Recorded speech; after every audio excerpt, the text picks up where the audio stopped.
Hi friends, we are back with another notary video. It's your girl E, your favorite purple hair notary, and today we're going to talk about common notarial acts that you're going to see in these notary streets. You're going to see very often you're going to see jurats and acknowledgments. Acknowledgments is the most common, but an acknowledgement is essentially the person acknowledging that they are willingly signing this document and they understand the contents of the document. Now you're often going to see acknowledgments in all types of transactions, but one thing that I know always has an acknowledgement, at least so far from the that I've experienced, a mortgage. A mortgage is always an acknowledgement at the end of a mortgage that I've seen so far. I haven't seen for all 50 states, but at almost every notarization that I've done, every loan package that I've done, and I've done over 400 loan closings in my career, and every single one has had an acknowledgement at the end. So acknowledgements, the signer does not have to sign before the notary. However, when people call me, because more often than not, people are calling you on the phone, I just try to make sure that it's not signed, period.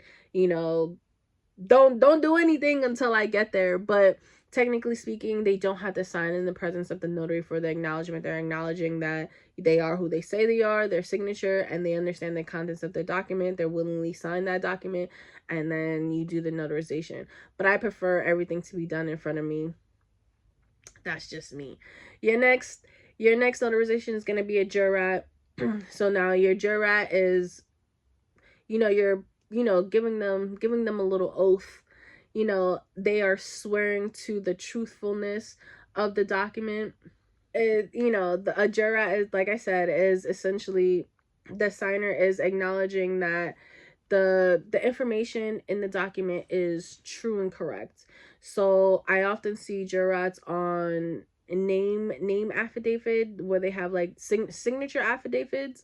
I often see that. So essentially it will have like their name and their signature and variations of their name based on their credit. This isn't a loan package, and they are basically swearing that the information, so if you go by John Doe, and now you are also John A. Doe, John Anthony Doe, those are all your name variations. You are swearing that those are the name variations, and then you have your signatures next to them, and that all that information is true. And you sign, I sign, notarize. But yeah, so you're gonna see them in different type of documents, and that's what that is. So swear them in, and that anything that has a jurat, oath or affirmation, has to be signed in the presence of a notary. But like I said, for me, I sign everything in front of me just because the regular consumer doesn't know. So I just prefer that we just kind of like nip that in the bud and make sure that everything is signed in the presence of the notary, for me personally. But technically, for, like I said, for an acknowledgement, it doesn't have to be signed in the presence of the notary, but I like everything to be signed before me. And then next is going to be your copy certification. And now a copy certification, I've done a few of these, and a copy certification is just you certifying that a document is a true authentic copy of the original. So like a diploma, for instance, a high school diploma or college diploma, that you saw the original and the copy there before you is an exact replica of that high school diploma or whatever the case may be. So you're essentially saying that it's the exact, same thing. Check your state. Some states do not allow this. I am in Jersey, and Jersey does allow you to do it.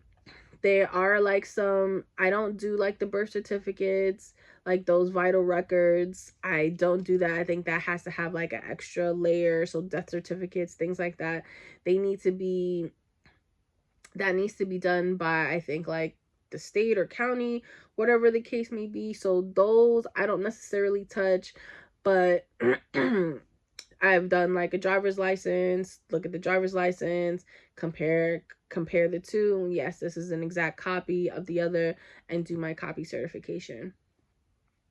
So I do see that often. I've gotten those requests like pretty often, and to make sure that I have to do that. So yeah, so those are common notarial acts that you're gonna see in these notary streets, whether you are doing loan signings, estate planning documents, power of attorneys.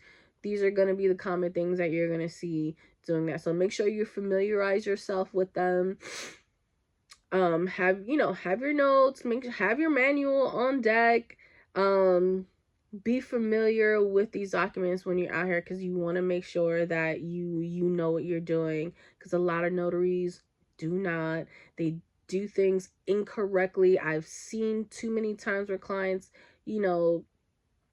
got it notarized and it was done incorrectly, and now they have to do it again, and makes their process a whole lot longer. So we don't want to do that. We want to have like good reputations in these notary streets to continue to get notary jobs.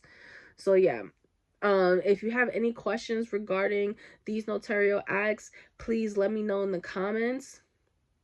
If you are a notary out there who is struggling and you have questions, we are now also offering some mentorship and some guidance. Yes, I am doing this in collaboration with Notary Zero, and please, I will link everything down there. So if you are looking for that, if you're a notary out there looking for guidance, please let us know. Holla at your girl. I am happy to help. Yeah, so I hope you found this helpful. Please like, subscribe, share with your friends. Again, if you have any comments, questions, thoughts, concerns, let me know below. And also follow me on all social platforms. I'm Notable Moments on most of my social platforms for my notary business.